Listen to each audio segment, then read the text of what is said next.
Ele admite que eles conversaram sobre alternativas. Alternativas a quê? Tinha acabado de acontecer uma eleição democrática.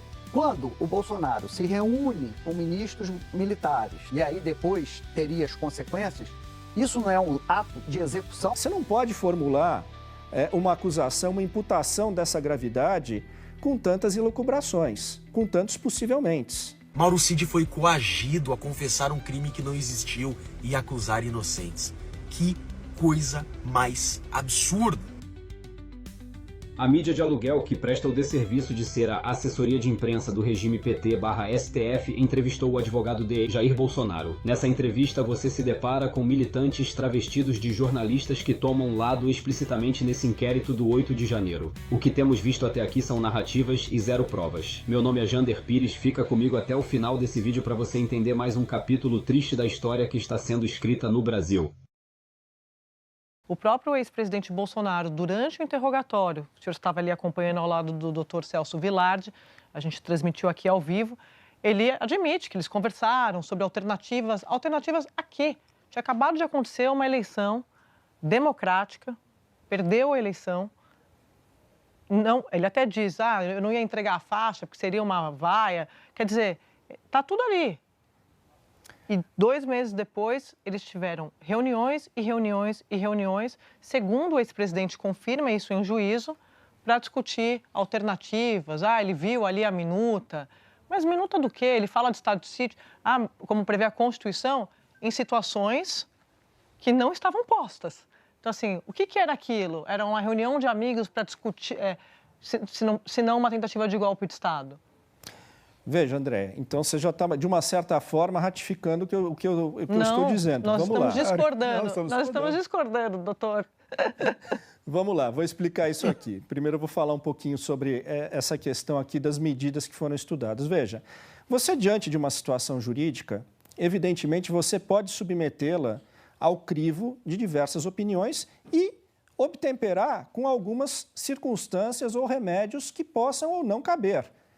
Se naquela hipótese discutiram-se medidas previstas dentro da lei e entenderam que não eram cabíveis para a situação presente, como de fato não eram e não foram viabilizadas e nem iniciadas, eu não vejo que esse problema nenhum com relação a isso, não vejo tentativa de golpe. Volto a dizer, tentativa de golpe de Estado é um crime que nós chamamos em direito penal de crime de conduta vinculada, que quer dizer o seguinte: ele só pode ter início a partir de um ato violento ou de uma grave ameaça.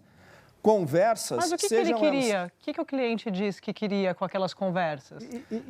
Foram propostas que foram apresentadas para ele, mas ele não achou estranho, doutor? Propostas feitas por comandantes militares. Assim, não é uma discussão, ele não fez uma discussão com sua assessoria jurídica, ele fez uma discussão com comandantes militares. Não dá para transformar isso numa discussão sobre quais eram as alternativas legais que o presidente tinha para, anular a eleição. Eram discussões feitas com comandantes militares. Nós estamos falando de outro tipo de público.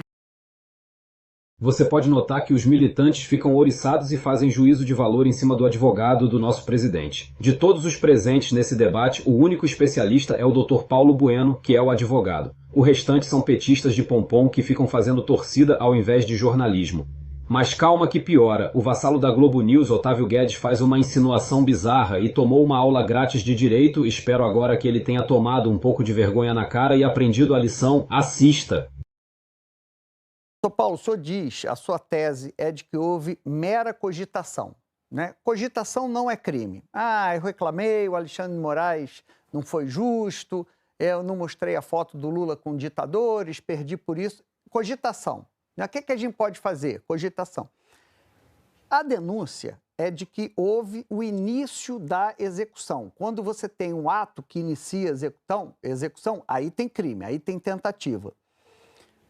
Quando o Bolsonaro se reúne com ministros militares, é exibido na tela vários considerandos, entre eles, e que ninguém desmentiu, de que a Justiça Eleitoral violou o princípio da moralidade, e aí depois teria as consequências, isso não é um ato de execução, ou seja, uma reunião do presidente com comandantes militares para sondar sobre essas iniciativas já não sai do campo da cogitação e entra no plano concreto da tentativa de golpe de Estado? Sua pergunta é muito pertinente, Otávio. Eu tenho insistido nisso. Eu vou partir, não vou entrar nem nos pormenores do que seria o que foi projetado na tela, as condições, etc., porque para responder satisfatoriamente as perguntas eu não preciso nem descer nesse detalhe. Como eu disse para vocês, os crimes contra o Estado Democrático de Direito, tentativa de golpe, etc., todos eles são chamados crimes de forma vinculada, ou seja, eles só podem ser cometidos mediante violência ou grave ameaça. E essa dicção existe em todos esses crimes. Se você não tem um início de um ato violento, não começa um ato violento, você não tem início de execução. Você ficará um ou dois passos atrás, ou no ato preparatório ou na cogitação, que são impuníveis. E é importante, até aproveitando o gancho dessa sua pergunta, Guedes, é importante a gente perceber o seguinte, é fundamental a existência da exigência de que o ato seja violento ou decorrente de grave ameaça.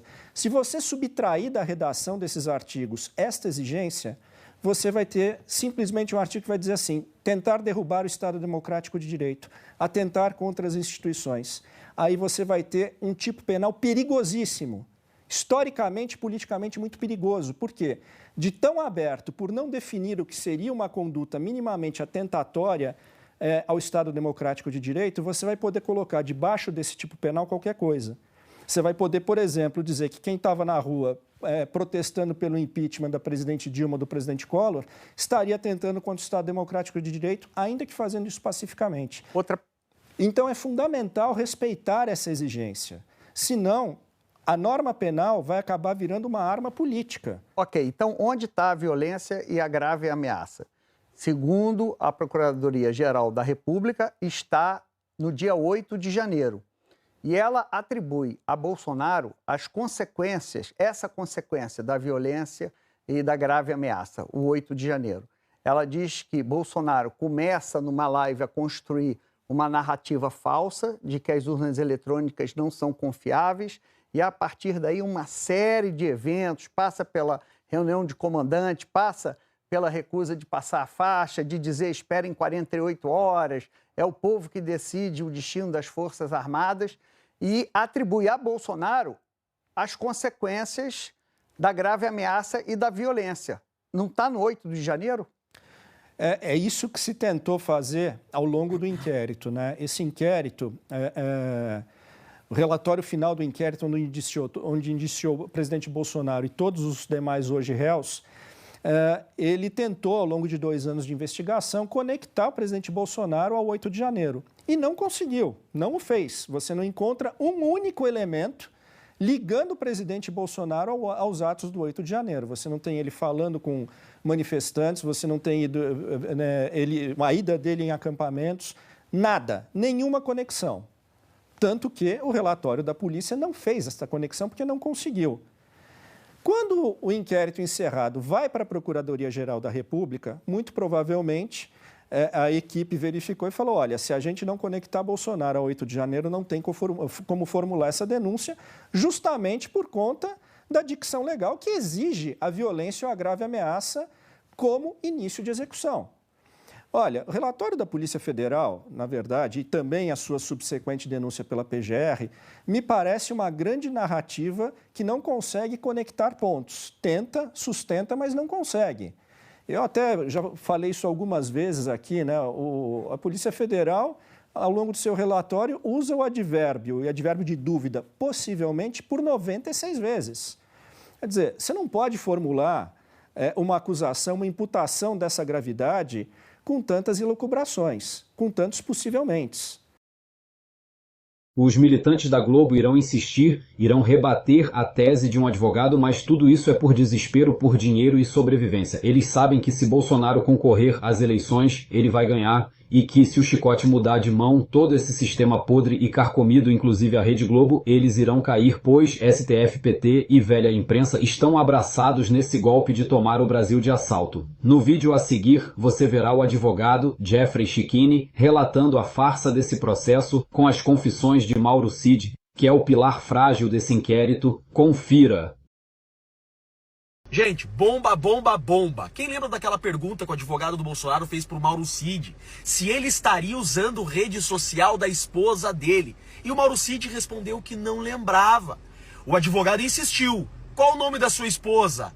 É Gabriela? O Mauro Cid respondeu, sim, minha esposa se chama Gabriela. Tá aí, ó. Tá aí a mensagem. Olha ali, gente. O mesmo filme. Já vimos isso uma vez nos áudios vazados pela Veja. A pergunta que o Cid respondeu. E aquele papo que o Alexandre de Moraes manda tudo meio que pronto? Aí o Mauro Cid respondeu. Ele já tem o objetivo dele. Ele já deve ter pronto a ordem de prisão do presidente. Não precisa de provas. Só de narrativa, disse o Mauro Cid.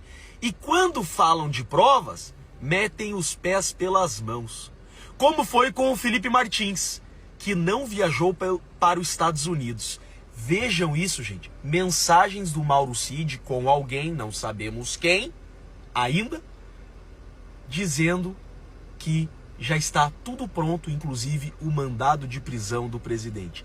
Vejam a grande armação. Que farsa! Que farsa ridícula, criminosa que é esse processo. Esse processo é um golpe. Esse processo sim é um golpe contra o Brasil, contra os brasileiros, contra a direita. Que absurdo! Mauro Cid foi coagido a confessar um crime que não existiu e acusar inocentes. Que coisa mais absurda! Então é isso, minha gente. A gente já sabe que esse julgamento é uma farsa desde o início, pois o que começa errado não tem como acabar certo e pior. Esse julgamento está sendo tocado por várias violações e crimes em série, um extremo absurdo, e que agora as provas estão sendo divulgadas, porém abafadas pela imprensa que leva o seu dinheirinho calado. Se você assistiu esse vídeo até aqui, comente aqui embaixo. Eu não votei em ladrão. Meu nome é Jander Pires e te espero no próximo vídeo. Tchau.